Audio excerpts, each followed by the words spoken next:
Hello everyone, welcome back at my YouTube channel. आज हम discuss करेंगे केमिकल काइनेटिक को थोड़ा सा बढ़ाते हैं। देखते हैं कि ट्रांजिशन स्टेट थ्योरी किस प्रकार से रिएक्शन के रेट को एक्सप्लेन कर पाती है। क्योंकि हम क्या कंसेप्ट पढ़ रहे थे, कंटिन्यू हम कुछ दिनों से पढ़ रहे थे थ्योरी ऑफ रिएक्शन रेट। तो वहां पे हमने अर्हेनियस थ्योरी को डिटेल से पढ़ा, कोलिजन थ्योरी को डिटेल से पढ़ा। जो थर्ड वन थ्योरी है that is the transition state theory. आज हम उसको डिस्कस करेंगे कि किस प्रकार से ट्रांजिशन स्टेट जो थ्योरी है वो रिएक्शन की रेट को अफेक्ट करती है या रिएक्शन के रेट को एक्सप्लेन कर पाती है। ठीक है, in term of transition state. तो देखते हैं क्या हुआ। देखो, जैसा कि हमने यूनिमोलिकुलर कोलिजन थ्योरी पढ़ी थी, यूनिमोलिकुलर कोलिजन थ्योरी। इस थ्योरी में हमने क्या देखा था, मैं एक बार रिपीट करना चाहूंगा। वो ये था कि दो रिएक्टिंग मॉलिक्यूल थे, सेम रिएक्टिंग मॉलिक्यूल। जब दोनों आपस में कोलाइड किया तो क्या बना, ए स्टार और ए। ये ए स्टार क्या था, that is the highly energetic molecule. ठीक है, अब इस हाईली एनर्जेटिक मॉलिक्यूल के पास पॉसिबिलिटी थी कि ये प्रोडक्ट में कन्वर्ट हो जाए या फिर ये अपनी एनर्जी लॉस करके वापस बैक रिएक्टेंट में कन्वर्ट हो जाए। ठीक है, इससे अपने को कोई मतलब नहीं है, अपने को मतलब सिर्फ इससे था कि हाईली एनर्जेटिक मॉलिक्यूल किस प्रकार से प्रोडक्ट में कन्वर्ट होता है। तो यहां इस हाईली एनर्जेटिक मॉलिक्यूल का क्या हो जाता था, डिसोसिएशन। इसलिए हम क्या कहते हैं कि भाई एक मॉलिक्यूल का डिसोसिएशन जब हुआ तो प्रोडक्ट का फॉर्मेशन हुआ है। It means it will be called unimolecular collision. ठीक है, तो जिन भी मॉलिक्यूल्स का थर्मली डिकम्पोजिशन होता है या डिकम्पोजिशन लाइट की प्रेजेंस में होता है वो यूनिमोलिकुलर होते हैं मेनली। बट ट्रांजिशन स्टेट ने क्या कहा, एक बार देखना। According to transition state theory, ये थ्योरी ये कहती है कि रिएक्टेंट मॉलिक्यूल है ए और बी, दो कोई रिएक्टिंग मॉलिक्यूल है। हो सकता है दोनों की दोनों सेम हो सकता है डिफरेंट हो, वो मैं बात नहीं करूंगा। ये कन्वर्ट प्रोडक्ट में होंगे, बट प्रोडक्ट में कन्वर्ट होने से पहले ये क्या बनाएंगे, एक एक्टिवेटेड कॉम्प्लेक्स का फॉर्मेशन करेंगे। किसका फॉर्मेशन कर रहे हैं, एक्टिवेटेड कॉम्प्लेक्स, या बोल सकते हो इसको हाईली एनर्जेटिक मॉलिक्यूल का यहां पे क्या हो रहा है, फॉर्मेशन। ठीक है, मॉलिक्यूल नहीं, कॉम्प्लेक्स, हाईली एनर्जेटिक कॉम्प्लेक्स का क्या हो रहा है, फॉर्मेशन। यूनिमोलिकुलर में एक्टिवेटेड मॉलिक्यूल हुआ था, यहां एक्टिवेट कौन हुआ है, कॉम्प्लेक्स। इसको आप बोल सकते हो एक्टिवेटेड मॉलिक्यूल, यहां in this case activated molecule या highly energetic molecule. But according to transition state theory यहां मॉलिक्यूल नहीं हो रहा एक्टिवेट, यहां कौन हो रहा है, कॉम्प्लेक्स। जब दो मॉलिक्यूल आपस में पास आ रहे हैं तब वहां पे वो जो पूरा जो कॉम्प्लेक्स बनता है, अब क्वेश्चन यहां पे और अराइज होता है कि कॉम्प्लेक्स का फॉर्मेशन हुआ कैसे। ठीक है, कोई बात नहीं, इसको भी एक्सप्लेन करते हैं। देखो, मैं एक एग्जांपल लेता हूं। मान लो मेरे पास ये है, कोई ए और बी कोई मॉलिक्यूल है और एक दूसरा कोई मॉलिक्यूल है, दैट इज सी। ठीक है, दोनों आपस में रिएक्ट करेंगे और बनेगा क्या, ए प्लस बी सी का क्या हो जाएगा जी, फॉर्मेशन हो जाएगा। इट मींस यहां पे ए और बी के बीच में बॉन्ड जो है वो ब्रेक हुआ है और बी और सी के बीच में बॉन्ड क्या हुआ है, फॉर्म्ड हुआ है। मैं लिख देता हूं, यहां ए बी जो बॉन्ड था वो क्या हुआ है, ब्रेक हुआ है, और बी और सी जो बॉन्ड है वो क्या हुआ है, फॉर्म्ड हुआ है, ब्रेक। ओके, अब ये बॉन्ड का ब्रेक या बॉन्ड का फॉर्मेशन हुआ कैसे, क्वेश्चन यहां पे आता है। देखो, या इसका जब हम मैकेनिज्म लिखते हैं तो कैसे होगा, जब ए बी मॉलिक्यूल सी के साथ कोलाइड किया तो पहले प्रोडक्ट में कन्वर्ट होने की बजाय ये एक हाईली एक्टिवेटेड मॉलिक्यूल का क्या करता है जी, फॉर्मेशन करता है। किस प्रकार से, ये कि ए जो है वो बी से दूर चला जाता है, बी से दूर चला जाएगा और बी के पास कौन आता जाता है, that is the C. It means A B bond क्या होगा, यहां पे डिसोशिएट हो रहा है और बीसी बॉन्ड जो है वो क्या हो रहा है, फॉर्म्ड हो रहा है। इट मींस ये जो इंटरमीडिएट स्टेज बनी थी, इंटरमीडिएट स्टेट बनी थी, या इसको आप बोल सकते हो ट्रांजिशन स्टेट जो बनी थी, या कह सकते हो हाईली एनर्जेटिक जो कॉम्प्लेक्स बना था, जिसको हम बोलते थे एक्टिवेटेड कॉम्प्लेक्स जो बना था, activated complex. In this case क्या हो रहा है, मॉलिक्यूल नहीं, कॉम्प्लेक्स के अंदर बॉन्ड का फॉर्मेशन भी हो रहा है और बॉन्ड का डिसोसिएशन भी होगा, और वो भी साइमल्टेनियसली, जैसा कि इस एनर्जी प्रोफाइल डायग्राम में दिखा रखा है। ये तो रिएक्टेंट मॉलिक्यूल है, जैसे जैसे जैसे जैसे इसकी एनर्जी बढ़ेगी तो होगा क्या, ए बी बॉन्ड जो है वो ब्रेक होना स्टार्ट होगा और बीसी बॉन्ड जो है वो फॉर्म्ड होना स्टार्ट होगा, यानी कि जो बी है वो ए से दूर जाना स्टार्ट हो जाएगा और किसके पास चला जाएगा, दैट इज द सी के पास। यानी कि बॉन्ड का डिसोसिएशन और बॉन्ड का फॉर्मेशन दोनों कहां हो रहे हैं, एक साथ हो रहे हैं। ये कहां पे होते हैं, ये होते हैं इंटरमीडिएट स्टेज पे, यानी कि प्रोडक्ट में कन्वर्ट होने से पहले ये क्या होते हैं, कन्वर्ट जो रिएक्टेंट है वो प्रोडक्ट में कन्वर्ट होने से पहले एक इंटरमीडिएट स्टेज का फॉर्मेशन करेगा, या ट्रांजिशन स्टेट का क्या करेगा, फॉर्मेशन, जिसको हम बोल रहे हैं एक्टिवेटेड कॉम्प्लेक्स भी हम कह रहे हैं। ओके, अब according to this theory, according to transition state theory, जो रिएक्शन का रेट होगा ना वो इस एपी स्टार के ऊपर डिपेंड करेगा, क्योंकि ये क्या कह रहा है कि रिएक्टेंट प्रोडक्ट में कन्वर्ट होने से पहले एक्टिवेटेड कॉम्प्लेक्स का फॉर्मेशन होता है। मान लो एक्टिवेटेड कॉम्प्लेक्स का फॉर्मेशन हो ही ना, तो क्या इस थ्योरी के अकॉर्डिंग रिएक्टेंट प्रोडक्ट में कन्वर्ट होगा जी, कभी नहीं होगा जी। तो सबसे नेसेसरी कंडीशन यही है कि यदि रिएक्टेंट को प्रोडक्ट में कन्वर्ट होना है तो एक्टिवेटेड कॉम्प्लेक्स का फॉर्मेशन होना चाहिए। इट मींस जो रिएक्शन का जो रेट है ना वो डायरेक्टली प्रोपोर्शनल है concentration of activated complex. Activated complex की कितनी कंसंट्रेशन है उसके डायरेक्टली प्रोपोर्शनल रहेगा। ठीक बात है, फॉर्मेशन तो हो गई है बी स्टार की, बट डिसोसिएट कैसे हो रहा है, क्या डिसोसिएट हो भी रहा है या नहीं हो रहा है। मान लो मैं कह दूं ये एक बार डिसोसिएट हो रहा है x स्पीड के साथ और एक बार हो रहा है 2x स्पीड के साथ, तो किस में प्रोडक्ट का फॉर्मेशन जल्दी होगा, दैट इज जहां 2x स्पीड के साथ डिसोसिएशन हो रहा था उस केस में क्या होगा, इस AB स्टार मॉलिक्यूल का डिसोसिएशन फास्ट होगा। इट मींस किस रेट से ये एक्टिवेटेड कॉम्प्लेक्स डिसोसिएट होगा उसके ऊपर भी रेट क्या करता है जी, डिपेंड करता है। यानी कि वो डिपेंड किस पे करेगा, rate of decomposition, rate of decomposition, या आप इसको कह सकते हो रेट ऑफ डिसोसिएशन। किसका, रेट ऑफ डिसोसिएशन किसका, ऑफ एक्टिवेटेड कॉम्प्लेक्स का, एक्टिवेटेड कॉम्प्लेक्स। क्योंकि एक्टिवेटेड कॉम्प्लेक्स किस रेट से डिसोसिएट होगा, ये दो बातें बताई ट्रांजिशन स्टेट थ्योरी ने। क्या, रिएक्टेंट प्रोडक्ट में कन्वर्ट होने से पहले एक इंटरमीडिएट स्टेज का फॉर्मेशन करेगा जिसको हम क्या बोलते हैं, एक्टिवेटेड कॉम्प्लेक्स।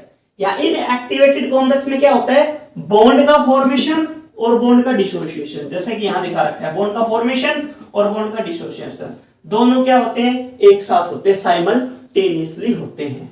ठीक है, साइमल्टेनियसली होते हैं। तो अकॉर्डिंग टू दिस थ्योरी जो रेट होगा वो किस पे डिपेंड करेगा, इस एक्टिवेटेड कॉम्प्लेक्स का कितना रेट है वो, मतलब इस एक्टिवेटेड कॉम्प्लेक्स की कितनी कंसंट्रेशन है वो, प्लस ये एक्टिवेटेड कॉम्प्लेक्स किस रेट से डिसोसिएट होती है उस रेट के ऊपर भी क्या करेगा, डिपेंड करेगा। आई होप जो मैं बता रहा हूं थ्योरी पोर्शन वो समझ में आ गया। ठीक है, मैं एक्सप्लेन करता हूं अब मैथमेटिकली, इसको मिटा देता हूं, इसकी कोई जरूरत नहीं है अब हमें।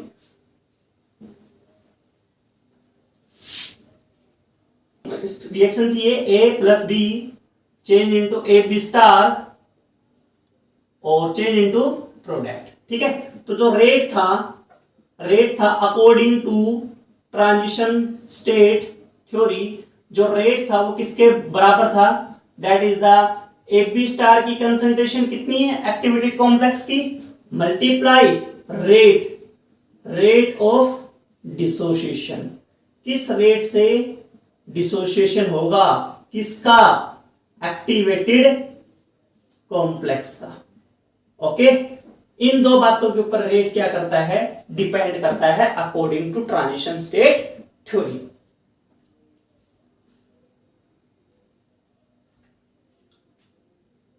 नेक्स्ट बढ़ते हैं। अब क्वेश्चन ये आया कि जो रेट है ना डिसोसिएशन का, एक्टिवेटेड कॉम्प्लेक्स किस प्रकार से डिसोसिएट होगा। क्वेश्चन तो ये है, हमने क्या तो दिया कि ए जो रिएक्टेंट है वो इस इंटरमीडिएट स्टेज में कन्वर्ट हुआ, यानी कि यहां इसको आप क्या बोलते हो, मैं लिख देता हूं फिर से अगेन, इसको हमने क्या बोला, इंटरमीडिएट स्टेट, जिसको हम क्या बोलते हैं दूसरा नाम एक्टिवेटेड कॉम्प्लेक्स। यहां पे इसको क्या नाम दे रहा हूं, activated complex.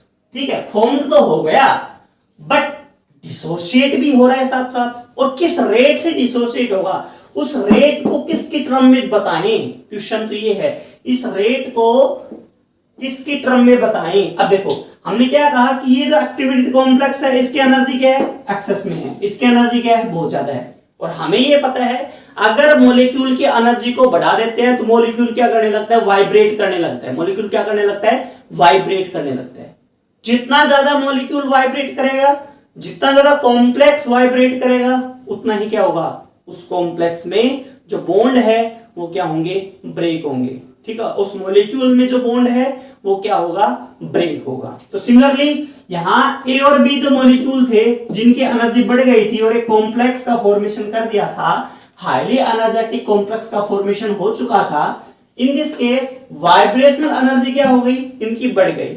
Due to their vibrational energy ये क्या हो गए, डिसोशिएट हो गए। यानी कि एक प्रकार से मैं जो रेट है रेट ऑफ डिसोशिएशन किसका, एक्टिवेटेड कॉम्प्लेक्स का,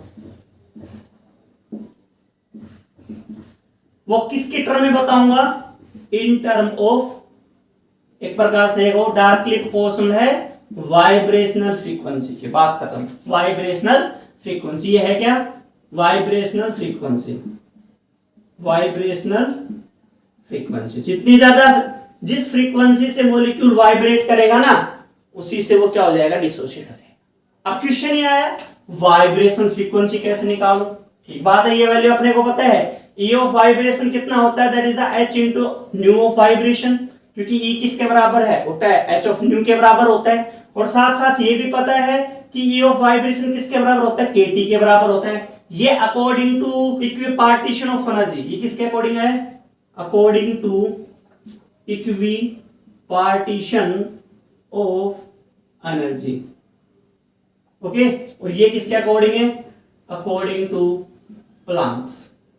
ओके, दोनों को इक्वेट कर देता हूं, equate both equations, we get, अपने को क्या मिलेंगी कि h nu of vibration is equal to kT, यानी कि nu of vibration is equal to kT upon में h। k किसके बराबर होता है, अब अपने को पता है k किसके बराबर होता है, R/N, क्योंकि k in term of molecule की मैं बात कर रहा हूं और R in term of mole में है। तो यहां पे वैल्यू क्या बनी, यहां पे वैल्यू ये बनी RT upon N into H। It means nu of vibration is equal to RT upon में N डॉट में H। ये क्या आई है, वाइब्रेशनल फ्रीक्वेंसी, यानी कि ये है क्या, एक प्रकार से rate of dissociation, rate of dissociation of activated complex. ठीक है, जितना ज्यादा न्यू फ्रीक्वेंसी होगी, वाइब्रेशनल फ्रीक्वेंसी होगी, उतना ज्यादा जो एक्टिवेटेड कॉम्प्लेक्स है ना वो क्या होता जाएगा जी, डिसोशिएट होता जाएगा। उसी रेट से वो क्या होगा, डिसोशिएट। ठीक है, तो ये जो वैल्यू आएगी रेट की, यहाँ पे जो वैल्यू आएगी रेट की, यहां लिख देता हूं, रेट किसके बराबर आएगा, that is the AB star की कंसंट्रेशन इनटू में RT अपॉन में N इंटू H। ये इक्वेशन क्या आ गई जी, अपनी फर्स्ट निकल के आ गई।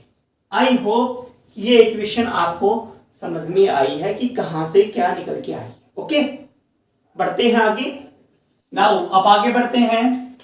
ये जो इक्वेशन फर्स्ट थी जिसमें ये था कि rate is equal to AB star की concentration dot RT upon NH, जहां AB स्टार की स्टार क्या है, that is the concentration of activated complex. ठीक है, तो इसकी कंसंट्रेशन हम किस प्रकार से फाइंड आउट कर सकते हैं, वो मैं वैल्यू निकालने की कोशिश करता हूं। यहां ये जो इक्वेशन हमने लिखी है पूरी की पूरी की a plus B change into A B star change into product, यहां इसको मैं दो हिस्सों में डिवाइड कर देता हूं। मैंने लिख दिया a plus B change into के स्टार ए बी। ये के स्टार क्या है? That is the rate constant. क्या है जी? ये रेट कांस्टेंट किसके लिए? फॉर ए बी स्टार के लिए, यानी कि हाईली एक्टिवेटेड जो कॉम्प्लेक्स था उसके लिए ये क्या है? Rate constant. और इसकी वैल्यू कैसे निकालते हैं? हम वैल्यू निकालते हैं that K star is equal to A B star की कंसंट्रेशन ऊपर अपॉन ए की कंसंट्रेशन और बी की कंसंट्रेशन। ओके, तो यहां से हम ए बी स्टार की कंसंट्रेशन निकाल लेते हैं। क्या निकल के आएगी?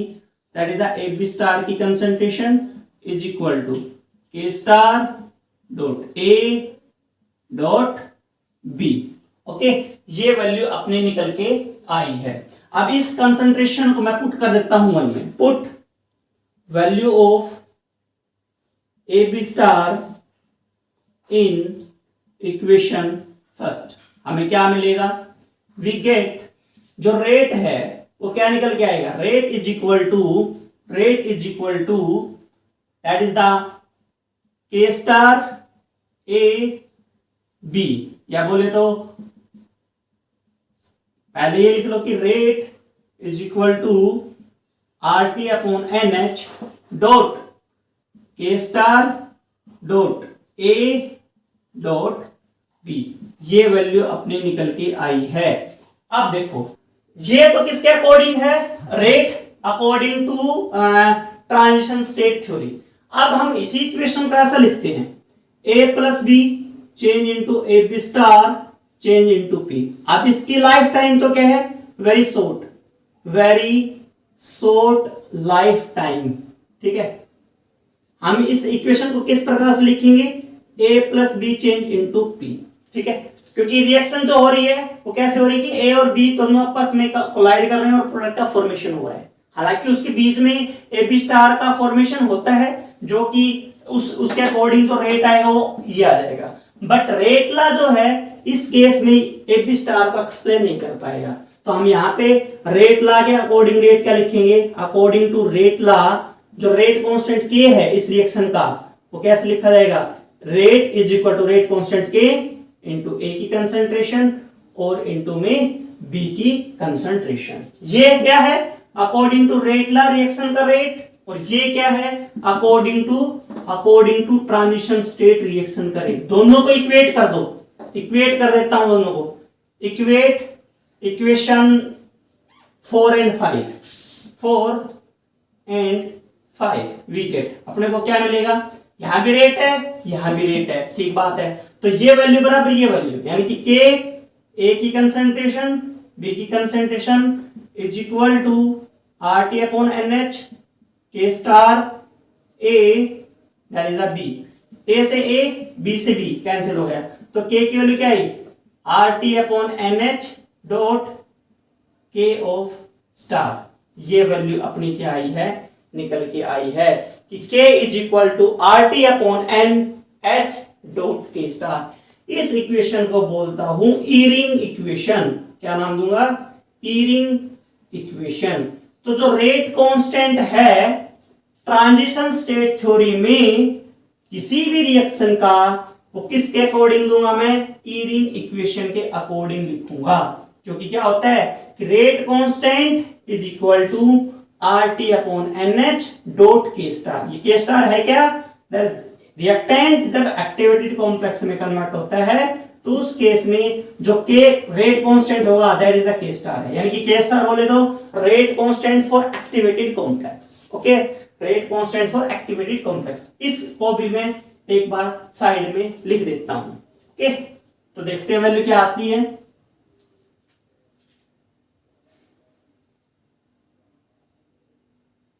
रेट किसके बराबर है जी?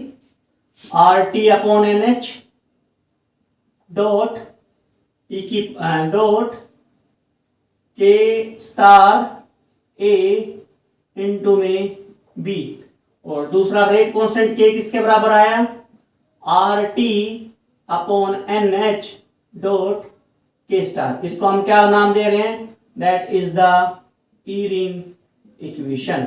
ओके ओके ठीक है। अब इसको आगे बढ़ाते हैं, अपने को जो के स्टार है उसकी वैल्यू को क्या करना है, फाइंड आउट करना है। देखते हैं क्या होगी।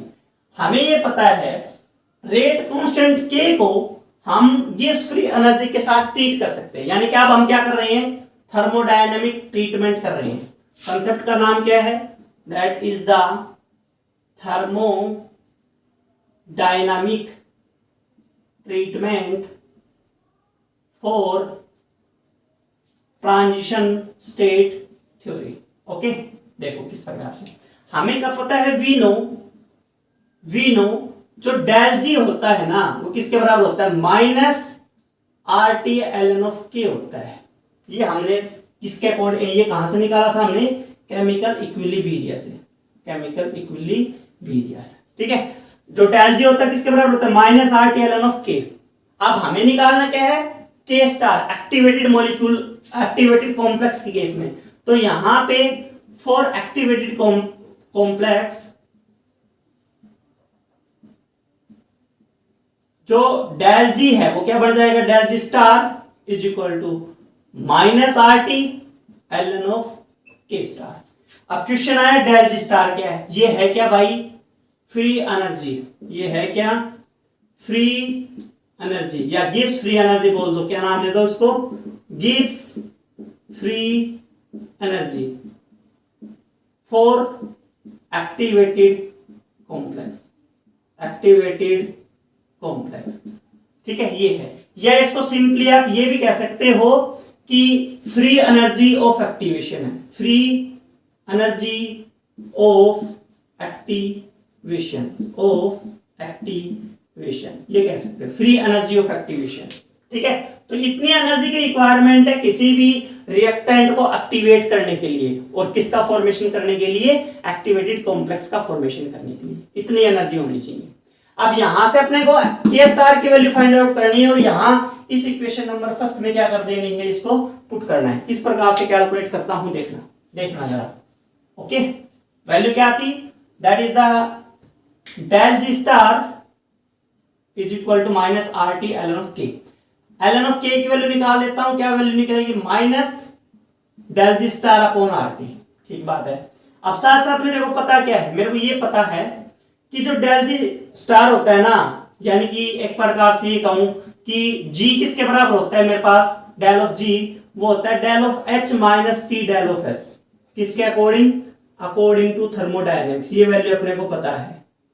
ठीक है, according to thermodynamics del G किसके बराबर होता है, del H minus T del S. तो जो डेल जी स्टार होगा वो किसके बराबर होगा, del H star minus T del S star. ठीक है, किस केस में, फॉर एक्टिवेटेड कॉम्प्लेक्स के लिए, एक्टिवेटेड कॉम्प्लेक्स के लिए।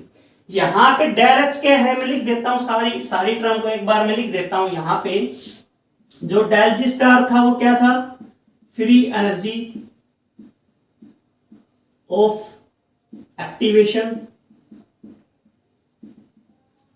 डेल एच स्टार क्या है, enthalpy of activation, enthalpy of activation. Del S star क्या है यहां पे, एंट्रोपी ऑफ एक्टिवेशन। ठीक है, अब देखो यहां पे मैंने क्या कहा कि डेल जी स्टार क्या है, फ्री एनर्जी ऑफ एक्टिवेशन, मतलब फ्री एनर्जी है उस एक्टिवेटेड मॉलिक्यूल की। डेल एच एंथैल्पी है एक्टिवेटेड कॉम्प्लेक्स की, डेल एस स्टार एंट्रोपी है उस एक्टिवेटेड कॉम्प्लेक्स की। ठीक है, तो ये वैल्यू मैं एक बार यहां ऊपर पुट कर देता हूं, क्या वैल्यू आती देखते हैं यहां पे क्या वैल्यू आएगी। सो ये इक्वेशन 2 देता हूं, इक्वेशन 2 बिकम, क्या वैल्यू आएगी equation 2, L N of K star is equal to minus del H star minus T del star upon में आर ऑफ टी। ये वैल्यू निकल के आई है। ओके, इसको थोड़ा सा सोल्व करते हैं। इसको मैंने लिख दिया minus del H star upon R T और plus T del star upon में आर टी। टेम्परेचर से temperature cancel, L of K star की वैल्यू यहां से क्या आई, that is the minus del H star divide by R T plus del H star divide by R. ठीक है, ये वैल्यू निकल के आई है। ठीक है, इसको मैं कैसे लिखूंगा, के स्टार की वैल्यू यहां से क्या आएगी, के स्टार की वैल्यू आएगी यहां से ई की पावर में, क्योंकि एंटी लॉग ले लूंगा। यहाँ पे बेस क्या है, ई है, क्योंकि नेचुरल लॉग है यहाँ पे, तो ई की पावर में चला जाएगा। लॉग होता तो 10 की पावर में चला जाता। ई की पावर में क्या आया, ई की पावर में minus del H star divide by R T plus del star divide by R. ये क्या है, सब पावर में है। ओके, ये वैल्यू निकल के आई है के स्टार की वैल्यू। ये इसको ऐसे लिख सकते हो डायरेक्ट, ई की power minus del G star divide by R T. Okay, ये भी आप लिख सकते हो, ये भी वैल्यू होती है। ठीक है, वो कैसे कि यहां से जो डेल जी स्टार है ना, यहां से निकल जाएगी। यहां से क्या होगा, that is the K star किसके बराबर आ जाएगा, ई की power minus del G star upon में क्या आ जाएगा, आर टी। या इन टर्म ऑफ एंथैल्पी या एंट्रोपी हीटर में बात करो तो वैल्यू आएगी ये वैल्यू एक बार साइड में लिख रहा हूं। के स्टार की वैल्यू क्या है, दैट इज द ई की power minus del G star upon R T, या फिर के स्टार की वैल्यू क्या है, minus del H star divide by R T plus del S star divide by R. ये value है। बाकी सभी को एक बार मैं रफ कर देता हूं। ओके, अब इसको देखते हैं कि किस प्रकार से नेक्स्ट सॉल्यूशन होगा। अब देखो, के स्टार की वैल्यू अपने को पास आ गई। इस के स्टार को मैं थोड़ा सा और एक्सप्लेन कर देता हूं, किस प्रकार से लिख दूं कि मुझे पता है कि ये भाई ई की पावर में ए भी है प्लस बी भी है। कैसे लिखूंगा, ई की पावर ए डॉट ई की पावर बी, तो ये कैसे हो जाएगा, ई की power minus del H star divide by R T dot E की power del S star divide by R. क्योंकि यहां किसका सिंबल है, प्लस का सिंबल है तो मल्टीप्लाई आ जाएगा, माइनस का सिंबल होता तो डिवाइड बाई में आ जाता। ठीक है, अब ये जो के स्टार की वैल्यू है, ये मैं ई रिंग इक्वेशन नंबर फर्स्ट में क्या कर देता हूं, पुट। सो इक्वेशन फर्स्ट क्या बनेगी अपनी, that is the K is equal to R T upon N H dot E की power minus del G star upon R, या तो ये या ये कह दो K is equal to R T upon N H dot E की power del H star divide by R T dot में ई की पावर माइनस नहीं plus del star divide by R. ये वैल्यू यहां से अपनी निकल के आई है।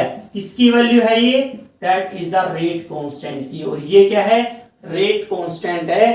किस केस में, in the case of transition state theory. ठीक है, इन सभी को मैं रफ कर देता हूं।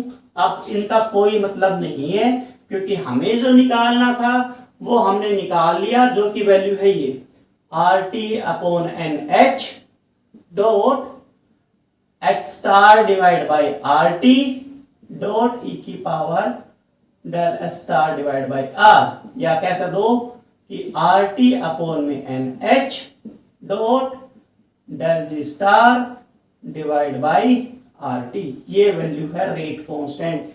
किसके अकॉर्डिंग आई है, ट्रांजिशन स्टेट के अकॉर्डिंग, जब हमने थर्मोडायनेमिक्स को अप्लाई किया तब की बात है। अब क्वेश्चन है नेक्स्ट है कि ट्रांजिशन स्टेट थ्योरी को अर्हेनियस के साथ कंपेयर करूं तो क्या होगा, देखता हूं मैं। कंपेयर करने की कोशिश कर रहा हूं, देखना। Compare transition state theory with Arrhenius. देखो क्या होगा, देखो अकॉर्डिंग टू अर्हेनियस जो रेट कांस्टेंट है, अर्हेनियस इक्वेशन जो रेट कांस्टेंट के किसके बराबर होता है, ए डॉट ई की power minus E A upon R T. ठीक है, और according to transition state theory जो रेट कांस्टेंट है के, वो किसके बराबर है, दैट इज द, वो वैल्यू लिख रखी है आर टी अपॉन में एन एच डॉट ई की power minus del H star divide by R dot R T dot E की power del H star divide by. ये यहाँ पे क्या है, रेट है अलग अलग। 1 दे दो, इक्वेशन नंबर 2 देता हूं। ठीक है, आप देखो मैं एक बार फिर से एनर्जी प्रोफाइल डायग्राम बनाता हूं। वो कुछ इस प्रकार से रहता है, ये R होता है, ये T होती है, ये यहाँ ट्रांजिशन स्टेट है। ठीक है, इन दोनों के बीच की डिस्टेंस क्या कहलाती है, ये that is the activation energy. Energy profile diagram है progress of reaction and energy के बीच में। एक्टिवेशन एनर्जी और डायरेक्ट स्टार यहां पे एक ही चीज बताते हैं। यदि हम ऐसा मान के चलूं लेट कि del H star is equal to E of A, यानी कि enthalpy of activation is equal to activation energy, then क्या होगा, देन ये होगा कि K की वैल्यू किसके बराबर आएगी, यहां इक्वेट करोगे तो K की वैल्यू क्या बनेगी। सो देन इक्वेशन 2 बिकम क्या बनेगी, equation number 2 K is equal to RT upon NH minus E upon RT dot del S star divide by R, equation number 3। अब 1 और 3 को इक्वेट करो, इक्वेट 1 एंड 3, वी गेट अपने को क्या मिलेगा, लेफ्ट हैंड साइड बराबर है तो राइट हैंड साइड भी बराबर होगा। वैल्यू क्या आएगी, A की वैल्यू आएगी कितनी, दैट इज आएगी RT upon NH dot E की power del star divide by R, ये वैल्यू निकल के आएगी। अपनी किसकी वैल्यू आई है, that is the A frequency factor. ये क्या था, फ्रीक्वेंसी फैक्टर, जो कि क्या बताता था अपने को, नंबर ऑफ कोलिजन्स बताता था। 1 सेंटीमीटर क्यूबिक वॉल्यूम में कितने नंबर ऑफ कोलिजन हुए हैं, वो यही है collision directly proportional to entropy, क्योंकि जितनी ज्यादा एंट्रोपी होती है वहां पे उतने ज्यादा से ज्यादा क्या होंगे, कोलिजन। क्योंकि एंट्रोपी बोले थे एक प्रकार से degree of randomness, degree of disorder. जहां पे डिग्री ऑफ रैंडमनेस रहेगी, जहां पे एक प्रकार से भीड़ भाड़ वाला इलाका रहेगा, वहीं पे क्या होगा, कोलिजन ज्यादा से ज्यादा होने के चांसेस है। तो यहाँ पे क्या हुआ है कि फ्रीक्वेंसी जो फैक्टर है या जो कोलिजन फ्रीक्वेंसी है वो डायरेक्टली किस पे डिपेंड कर रही है, दैट इज द एंट्रोपी के ऊपर डिपेंड कर रही है, और ऐसा होना भी चाहिए। ओके, अब देखो, अब यहां तो हमने माना है कि डेल एच स्टार और एक्टिवेशन एनर्जी बराबर हो, तब क्या, अगर मान लो ये दोनों बराबर ना हो तो उस केस में क्या होगा वो हम देखते हैं। यहां इन दिस केस जो K की वैल्यू इसको ये लिख देता हूं थोड़ा सा मैं, R upon NH dot E की power del H star divide by R। Okay, और साथ में अलग लिख दिया T डॉट E की power minus del H star divide by R, ये लिख दिया मैंने इसको।